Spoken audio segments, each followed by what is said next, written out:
Maka jalan lain adalah harus dibongkar kuburannya Vina dan Eki. Di mana kuburannya Vina dan Eki dapat dilakukan pengotopsian ulang. Berdasarkan apa yang pernah terjadi di Republik Indonesia ini, kalau kita melihat sejarah bahwa banyak orang yang telah dikubur puluhan tahun dapat lagi diungkap dengan melalui otopsi. Kalau memang ada rekaman CCTV, rekaman videonya, bukan hanya potongan-potongan screen capture-nya atau tangkapan layar, saya sanggup untuk meneliti itu benar apa enggak. Akhirnya itu nggak muncul, hilang. Nah, jangan sampai bukti ekstraksi ini itu juga ternyata hanya sebagian atau beda dengan yang ada di BAP. Terus terang adalah, saya memang belum melihat yang ada di BAP. Kawan-kawanku, kembali kita bertemu sore kali ini. Dan ini adalah video yang sangat luar biasa, keterangan Bapak Rosyuryo.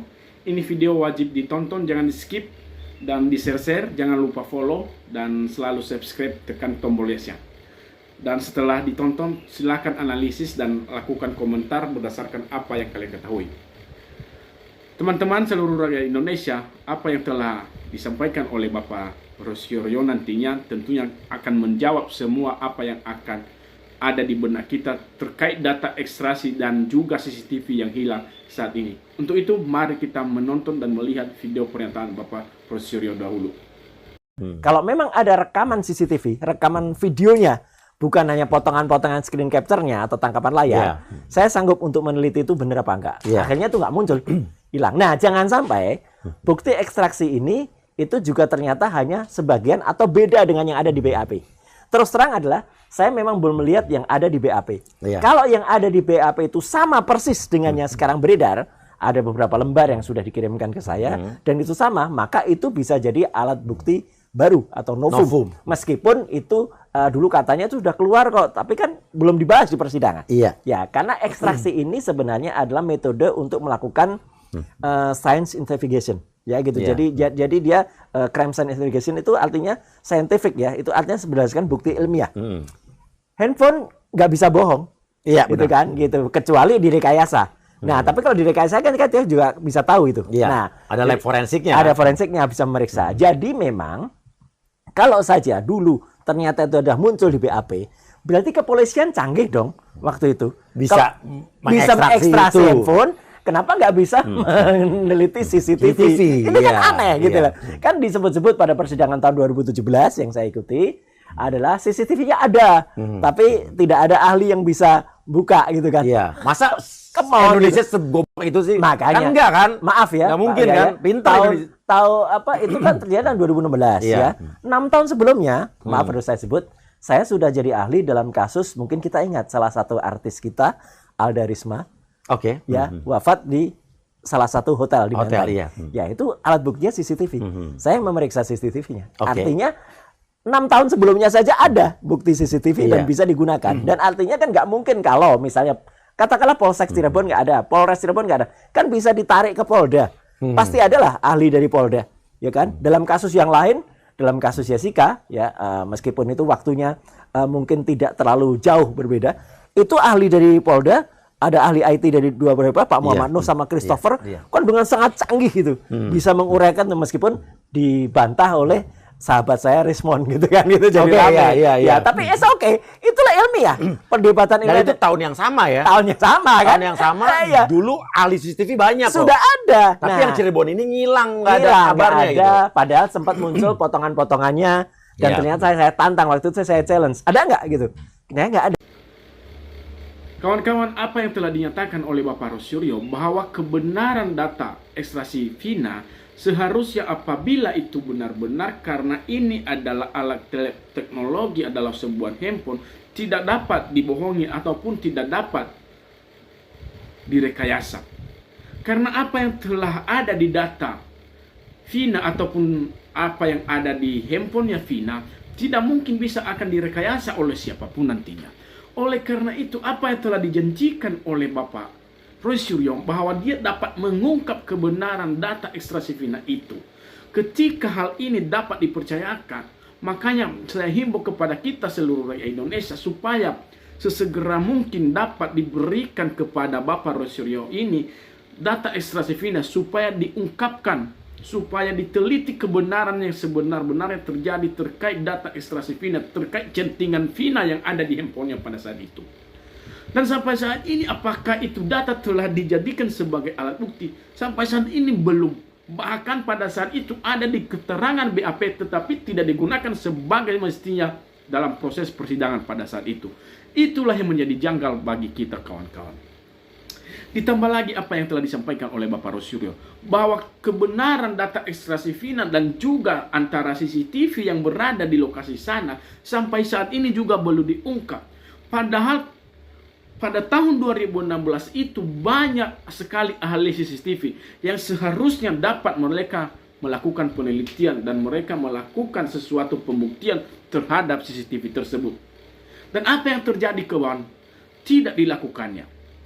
Ditarik perbandingan bagaimana pada waktu 2016 terjadinya kasus Jessica.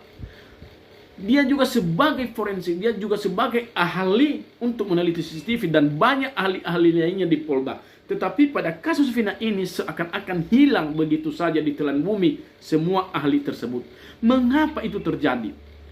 Jadi ini semakin menunjukkan dugaan kita kepada rekayasa yang telah disampaikan oleh beberapa pakar hukum yang telah disampaikan oleh saksi bahwa telah direkayasa oleh Aibtu Rudiana. Ini menunjukkan kebenaran keterangan itu.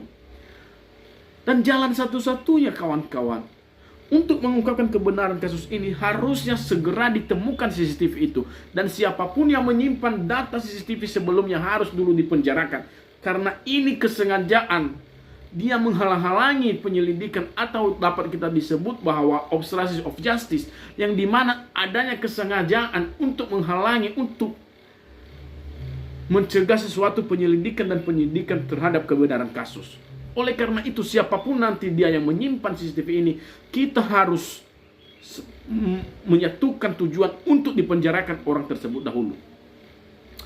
Ditambah lagi kawan-kawan, saya hanya menyampaikan bahwa kebenaran kasus ini tidak dapat diungkap apabila tidak ada petunjuk-petunjuk lainnya. Salah satu cara adalah dengan dibentuknya tim transparan yang dibentuk oleh negara, yang dibentuk oleh Jokowi, ataupun yang dibentuk oleh Kapolri untuk melakukan penyelidikan ulang. Harus dibentuk tim yang transparan, tim yang independen. Dilibatkan semua pihak, baik pihak kepolisian ataupun pihak negeri sipil untuk mengusut kasus ini, supaya dapat dilakukan penyelidikan ulang. Dan apabila penyelidikan ulang juga ataupun apabila tim independen untuk mengungkapkan fakta ini tidak dapat dilakukan oleh negara, tidak dapat dibentuk oleh Kapolri, maka jalan lain adalah harus dibongkar kuburannya Vina dan Eki. Di mana kuburannya Vina dan Eki dapat dilakukan pengotopsian ulang. Berdasarkan apa yang pernah terjadi di Republik Indonesia ini, kalau kita melihat sejarah bahwa banyak orang yang telah dikubur puluhan tahun dapat lagi diungkap dengan melalui otopsi. Contoh pada masa Jepang, banyak Jepang yang telah dikubur, banyak orang-orang Jepang yang telah dikubur berpuluhan tahun hingga 20 tahun dan masih dapat ditemukan identitas dengan dilakukan otopsi pada tengkorak orang Jepang pada saat itu. Sehingga dapat ditemukan identitasnya sesungguhnya dan juga dapat ditemukan kebenaran dan apa yang menyebabkan kematian mereka pada saat itu. Begitu juga seharusnya pada kasus Vina dan juga pada Vina dan Eki ini harus dapat dilakukan pengotopsian ulang. Jangan hanya kita berfokus bahwa penggalian kuburan mayat Eki bukan hanya berfokus untuk menentukan bahwa itu Eki apa bukan. Tetapi kita juga berfokus pada titik lain bahwa untuk mengungkapkan kebenaran apakah ini kecelakaan lalu lintas ataupun murni pembunuhan adalah dengan menggali kuburannya Eki dan Vina sekaligus melakukan otopsi ulang. Karena ini akan menjawab semua nanti. Dan akan ada orang yang menyanyi sebenar-benarnya nanti bagaimana peristiwa ini. Sebagaimana yang telah ada dugaan, sebagaimana informasi yang tersebar di media sosial akhir-akhir ini. Bahwa ada jenderal ataupun mantan jenderal, oknum mantan jenderal katanya, yang sengaja melindungi. Karena diibaratkan bahwa di permainan catur, Aibtu Rudiana ini hanya sebagai pion. Tetapi ada raja yang sengaja melindungi ataupun yang sengaja dilindungi oleh Aibtu Rudiana supaya tidak diketahui, supaya tidak dipublikasikan siapakah oknum-oknum mantan dugaan jenderal ini, siapakah yang membackinginya. Oleh karena itu saya bukan menuduh jenderal siapa, karena ini informasi, ini dugaan. Oleh karena itu jalan satu-satunya adalah Bapak Kapolri Republik Indonesia harus memecat dulu Aibtu Rudiana. Maupun ini pembunuhan ataupun ini kecelakaan lalu lintas, tidak dapat dipungkiri Bapak Jenderal Listio Sigit Prabowo segera pecat dulu Aibtu Rudiana supaya Aibtu Rudiana dapat bernyanyi bersama dengan rakyat Indonesia. Ketika Aibtu Rudiana masih menikmati gaji, masih menikmati tunjangan, masih menikmati fasilitas negara, hal itu tentu dia merasa nyaman dan merasa terlindungi sampai saat ini. Jalan satu-satunya permintaan kita, ketika Bapak Kapolri tidak dapat melakukan tindakan sebagaimana wewenang Bapak sebagai pimpinan tertinggi di Polri, kalau Anda takut untuk memecat Aibtu Rudiana, sebaiknya Bapak Kapolri dapat diganti secara secepat dan harus punya kesadaran kepada Bapak Kapolri supaya segera Anda mengundurkan diri dari jabatan Anda. Karena kami menilai hak asasi manusia telah digoreng, hak asasi manusia telah diperintir, hak asasi manusia tidak terpenuhi. Tidak sebagaimana prinsip Undang-Undang Dasar, yang sebagaimana prinsip equality before the law, yang seharusnya melindungi segala bangsa Indonesia, melindungi orang-orang yang ada di Republik Indonesia ini. Karena kita adalah sama di depan mata hukum. Tapi apa yang terjadi saat ini dengan ketidaktegasnya Bapak Kapolri, sehingga hukum dan banyak oknum mafia yang sengaja melakukan hal-hal yang menyimpang dan hal-hal yang melanggar hak asasi manusia hanya karena tidak tegasnya Bapak Kapolri kepada anak buah Bapak. Seharusnya kalau memang ini negara dapat berkehendak menyelesaikan kasus ini, saat ini pun, besok pun, seminggu pun dapat selesai kasus ini. Apabila negara berkehendak, apabila Bapak Kapolri berkehendak, tidak mungkin kasus seperti ini tidak dapat diungkap. Orang sebagaimanapun dia melakukan kejahatan sebejat apapun dapat diungkap. Kenapa kasus ini tidak dapat diungkap? Apa kerja Bapak Kapolri? Kenapa Bapak seakan membiarkan kasus ini? Jangan hanya memikirkan kepangkatan, jangan hanya memikirkan politik, jangan hanya memikirkan sesuatu yang untuk kehidupan Anda saja. Tetapi pikirkan juga kehidupan, pikirkan juga hak asasi kami sebagai manusia. Karena kami merasakan dampak dengan ketidakadilan ini. Karena kami merasa sesuatu ada yang disembunyikan.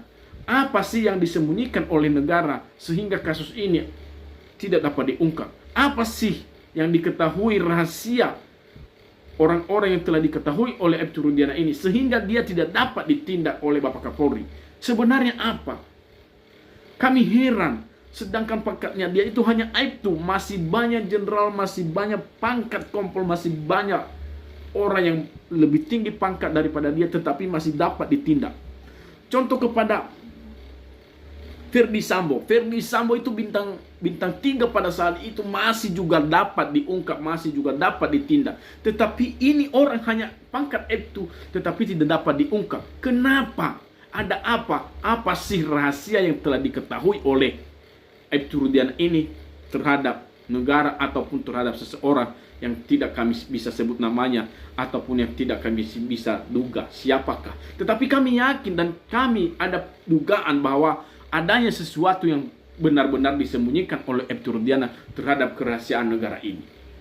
Makanya dia dapat dilindungi seperti ini.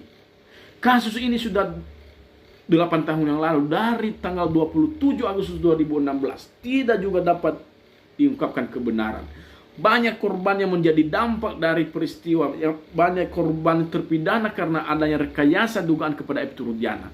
Sehingga saat ini kami masyarakat sudah resah dari perbuatan Aibtu Rudiana. Ditambah lagi dengan anak buahnya yang tidak juga dapat ditindak sampai saat ini, yang telah memberikan air kencing, yang telah menyiksa terpidana. Namun saat ini Bapak Kapolri tidak dapat melakukan panggilan kepada kedua anak buah Aibtu Rudiana atas nama Aris Papuan dan Gunggu. Ada apa Pak? Kenapa Bapak tidak melihat? Kenapa Bapak tidak melakukan tindakan setegas-tegasnya?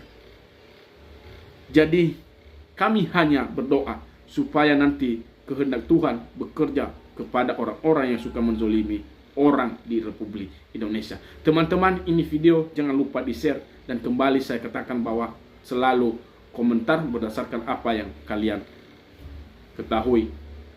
Sekali lagi, jangan lupa share.